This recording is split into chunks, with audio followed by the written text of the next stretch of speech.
mendaratkan itu ke apa istilahnya, meneliti apakah ini benar realitanya seperti ini yang dia dengar gitu kan, kebenaran yang dia dengar itu apakah benar, kondisinya seperti apa, berapa parah. Dia mulai menganalisa, lalu baru manggil orang-orang dipanggil, dikumpulkan semua, terus dikasih visinya dia, apa yang dia mau dari realita itu, bagaimana dia mau realita itu untuk menjadi lebih baik.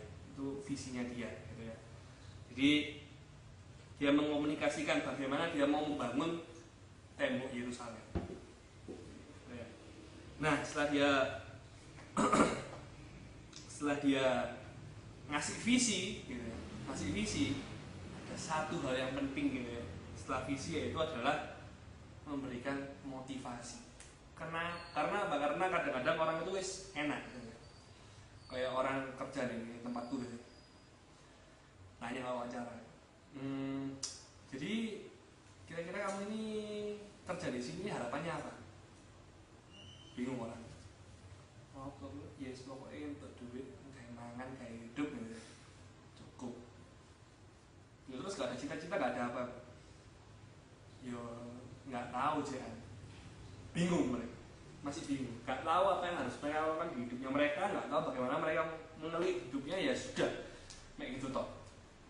Dan kadang-kadang kita perlu memotivasi mereka supaya mereka itu untuk berbuat lebih baik. Kayak orang-orang di Israel ini gitu ya. Kenapa kok di sini ada ngomong harus di-encourage, harus diberi semangat? Kenapa? Kadang-kadang kita nggak tahu orang-orang ini wis apa misalnya wis memiliki semangat yang sama dengan kita atau enggak?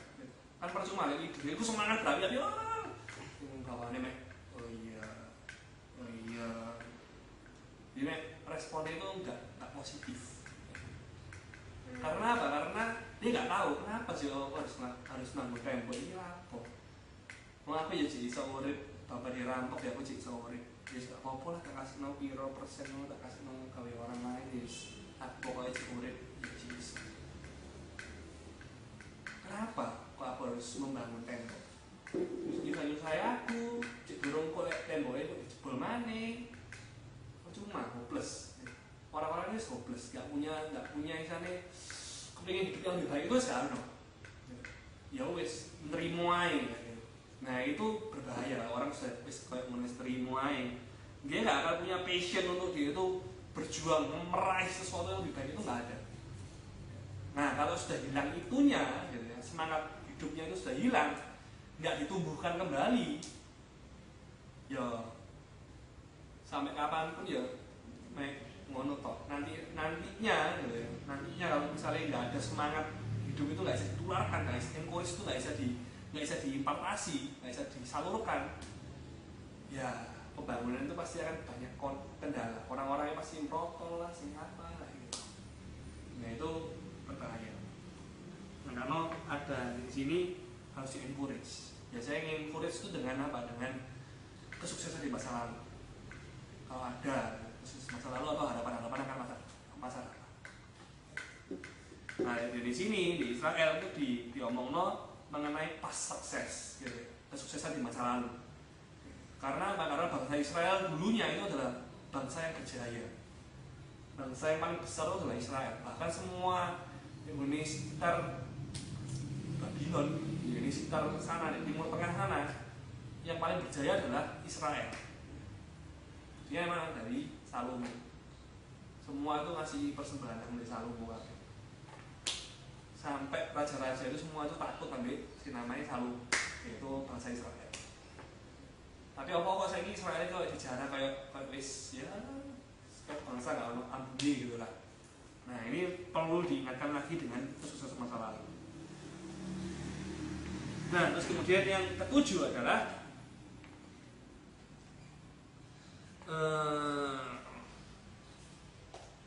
respon orang-orang gitu ya. Setelah kita memberikan visi, memberikan encourage, memberikan semua apa yang kita ingin ke mereka, kita harus tahu responnya mereka itu apa. Apakah mereka ini sejalan dengan kita ataukah tidak.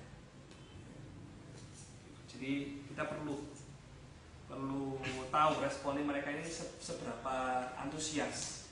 Kalau kurang antusias ya kita berarti harus bekerja ekstra keras untuk membuat mereka ini bisa terus bersemangat bangun tembok itu, bangun tembok apa?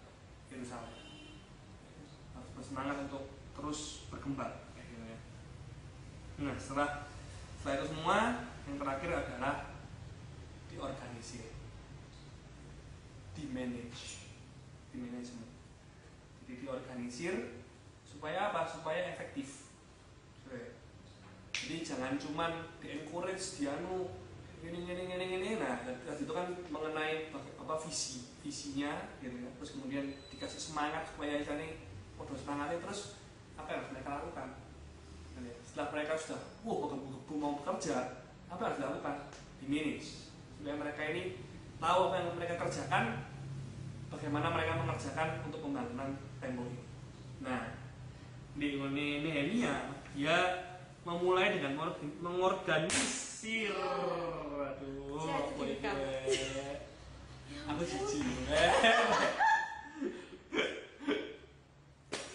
Aku jijik, Pak. Sorry, maaf. Jadi dia memulai dengan membentuk kelompok-kelompok kecil di bagian keluarga. Jadi karena bangsa Israel kan begitu besar.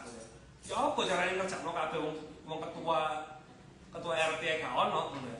Wis akhirnya dari kepala keluarga. Nah, kepala keluarga karena untungnya di Israel tuh untuk kepala keluarga dan juga tetua-tetua di setiap suku itu ada ketua-ketuanya, jadinya lebih gampang. Jadi kan ada 12 suku gitu ya di Israel. Nah, dari 12 suku Israel itu nanti disalurkan ke kepala keluarga, kepala keluarga. Jadi kayak sistem berantai seperti itu. Nah, mereka mulai dari keluarga kecil, dari keluarga Setiadi, misalnya keluarga Setiadi nanti kerja tembok barat, keluarga Renada tembok timur gitu ya, keluarga mana tembok utara, tembok selatan gitu. Jadi mereka kerjanya tahu pembagian kerjanya mau kerja di mana tahu. Nah, itu penting.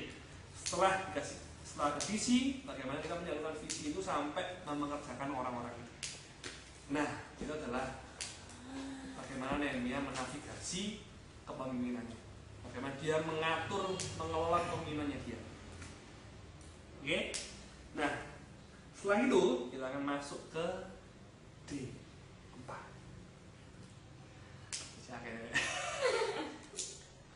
Ya. Mau minum dah? Oh, nggak usah. Nah, di D4 ini kita belajar lebih dalam lagi, gitu ya. Bagaimana ini lebih tadi itu adalah dari hal visinya, bagaimana kita menyalurkan visinya sampai ke bagaimana membagi misi. Jadi kalau ada visi, kita perlu membagi jadi misi. Karena visi itu kan nggak misalnya garis besarnya saja. Bagaimana misinya ini dijalankan. Jadi kalau membangun tembok itu berarti kan ada misinya, ada banyak. Entah dari mencari bahan bakunya, bagaimana menyimpan bahan bakunya, terus kemudian menatanya sampai menjadi tembok dan sebagainya. Belum lagi karena ada berbagai macam permasalahan. Nanti kita lihat di D4. Oke, jadi di cerita Nehemia memiliki berbagai macam kesulitan dari dalam dan juga dari luar. Yang dari dalam itu dari motivasi orang-orangnya sendiri. Mereka takut, mereka rendah diri gitu ya. Dan dari luar apa? Dari luar adalah serangan ancaman dari bangsa lain, serangan olok-olokan dari bangsa lain gitu ya. Dan juga bagaimana mereka itu mau menghancurkan rencana dari si Nehemia. Nah, jadi ada beberapa tips-tips gitu ya. Bagaimana prinsip-prinsip Nehemia encourage para orang-orang, encourage people. Bagaimana dia memanage people's prinsip-prinsip, bagaimana dia memanage people bangsa-bangsa Israel. Nah, yang pertama adalah simplifikasi. Jadi untuk menyalurkan visi yang simpel aja. Kita tahu kita punya realita, tapi untuk realita itu tadi kan kita sudah belajar gitu. Dari realita kita bawa ke Tuhan, bawa ke